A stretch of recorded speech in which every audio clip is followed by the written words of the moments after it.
Hello from the चटखारा house. आज हम बना रहे हैं क्रिस्पी फ्राइज। जी हाँ, अंदर से नरम और बाहर से क्रिस्पी क्रिस्पी फ्राइज।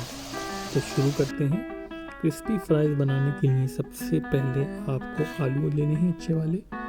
या तो नया आलू ले लें, या फिर अगर आप नया आलू अवेलेबल नहीं है तो ये लाल रंग के जो आलू होते हैं ये ले लीजिए। इनको छील लें, छीलने के बाद इनको धो दें और धोने के बाद इनको हमने इस तरह स्लाइसेस में काट लेना है। स्लाइसेस में काट लेने के बाद इनको फ्राइज़ की शक्ल में काट लें।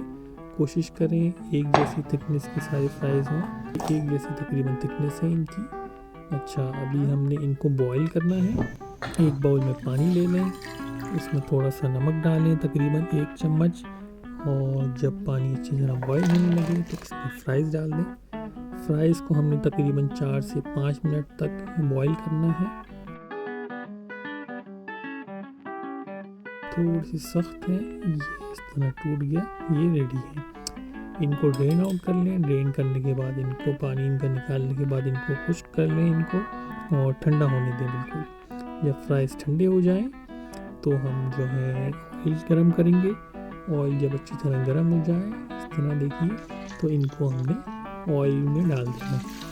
ये बिल्कुल आसान रेसिपी है और बहुत जल्दी तैयार हो जाते हैं। फ्राइज़ इस तरह उबालने से सॉगी नहीं होते, वो बिल्कुल क्रिस्पी होते हैं और अंदर से बिल्कुल नरम होते हैं।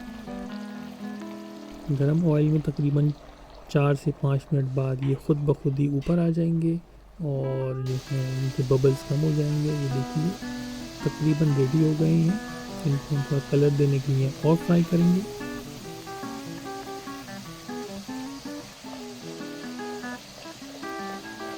बॉईल करने से फ्राई बिल्कुल भी सॉगी नहीं होंगे। ये देखिए फ्राइज तैयार हो गए हैं, इनको हम ड्रेन आउट कर लेंगे।